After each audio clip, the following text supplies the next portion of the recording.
জুলাই গণ অভ্যুত্থানের শহীদ পরিবার বৃন্দ এবং জুলাই গণ অভ্যুত্থানে অংশ নেওয়া আহত যোদ্ধা বৃন্দ, আরো উপস্থিত আছেন জাতীয় নাগরিক পার্টি এনসিপির সংগ্রামী সদস্য সচিব, সংগ্রামী মুখ্য সংগঠক বৃন্দ, সংগ্রামী মুখ্য সমন্বয়ক এবং কেন্দ্রীয় নেতৃবৃন্দ সহ ঢাকা মহানগর এবং আশপাশ থেকে আগত বিভিন্ন পর্যায়ে নেতাকর্মী বৃন্দ, সবাইকে জাতীয় নাগরিক পার্টির পক্ষ থেকে জানাই সংগ্রামী শুভেচ্ছা এবং সালাম।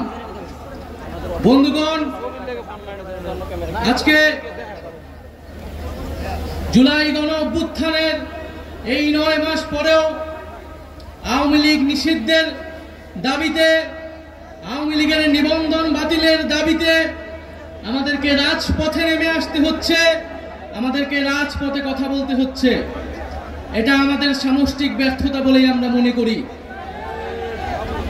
আমরা জুলাই গণ অভ্যুত্থানের প্রেক্ষিতে যে অন্তর্বর্তী সরকার গঠনে অংশ নিয়েছিলাম, সেই সরকারের কাছে আমাদের অন্যতম দাবি ছিল, জাতির কাছে আমাদের অন্যতম প্রতিশ্রুতি ছিল, জুলাই গণ অভ্যুত্থান সহ যে বিগত 16 বছরে যে ফ্যাসিজম স্বৈরাচার তৈরি হয়েছিল বাংলাদেশে, তার বিচার নিশ্চিত করা।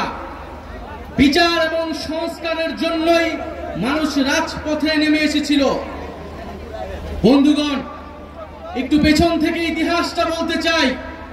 বাংলাদেশের জনগণ এই 24-এ প্রথমবার রাজপথে নেমে আসেনি, রক্ত দেয়নি, আত্মত্যাগ করেনি। ইতিহাসের বিভিন্ন পর্যায়ে বাংলাদেশের জনগণ রাজপথে নেমে এসেছে, জীবন দান করেছে, শাহাদাত বরণ করেছে, ন্যায় বিচার, মানবিক মর্যাদা, গণতন্ত্র, সার্বভৌমত্ব, স্বাধীনতা প্রতিষ্ঠার জন্য। 1947 সালে এই পূর্ববঙ্গের বাঙালি মুসলমান নিম্নবর্গের হিন্দুর সাথে কাঁধে কাঁধ মিলিয়ে এই পূর্ববঙ্গের জনপদের অর্থনৈতিক এবং ধর্মীয় সাংস্কৃতিক অধিকার রক্ষার জন্য লড়াই করেছিল। সেই লড়াইয়ের ফসল হিসেবে আজকের বাংলাদেশের সীমানা আমরা প্রতিষ্ঠা পেয়েছিলাম। যদিও সেই সময় আমাদের লড়াইয়ের গন্তব্য ছিল সমগ্র বাংলার অখণ্ডতা কায়েম করা, কিন্তু কলকাতার ব্রাহ্মণ্যবাদী জমিদারদের ষড়যন্ত্রের কারণে সেই রাষ্ট্রকল্প আমাদের ব্যর্থ হয়েছিল। ফলে আমরা পাকিস্তান রাষ্ট্রে সাময়িকভাবে আশ্রয় নিয়েছিলাম। কিন্তু বন্ধুগণ, দুঃখের সাথে আমাদের সেই 47-এর আজাদির স্বপ্ন লুট হয়ে গিয়েছিল খুব অল্প সময়েই। পাকিস্তানির শাসক গোষ্ঠী এখানে বাঙালি জনগোষ্ঠীর ভাষা, সংস্কৃতি এবং অধিকারের উপর হস্তক্ষেপ করেছে এবং বাঙালি জনগোষ্ঠীকে তার ন্যায্য অধিকার থেকে বঞ্চিত করেছে বারবার। ফলে এই বাংলাদেশের সকল ধর্মের মানুষেরা আবার ঐক্যবদ্ধভাবে 71 সালে অস্ত্র ধরে হাতে তুলে নিয়েছিল এবং একটি রক্তক্ষয়ী জনযুদ্ধের মাধ্যমে বাংলাদেশের স্বাধীনতা এবং সার্বভৌমত্ব প্রতিষ্ঠা করেছিল। কিন্তু আবারও দুঃখের সাথে 71-এর পরে এই 72 সালে আমার সোনার বাংলার স্বপ্ন এই মুজিববাদীদের হাতে বেহাত হয়ে গিয়েছিল। এই মুজিববাদীরা 72-এর সংবিধানের মাধ্যমে বাংলাদেশকে ভারতীয় শাসক গোষ্ঠীর হাতে তুলে দিয়েছিল। মুজিববাদী সংবিধানের মাধ্যমে যে স্বাধীন বাংলাদেশের আকাঙ্ক্ষা, যেই মুক্তিযুদ্ধের শহীদদের আকাঙ্ক্ষা তৈরি হয়েছিল, সেই আকাঙ্ক্ষাকে ব্যর্থ করে দেওয়া হয়েছিল। মুজিববাদী সংবিধানে বাঙালি জাতীয়তাবাদের নামে এখানে বিভিন্ন জনগোষ্ঠীর যে ভাষার অধিকার, সেই অধিকারকে দমন করা হয়েছিল।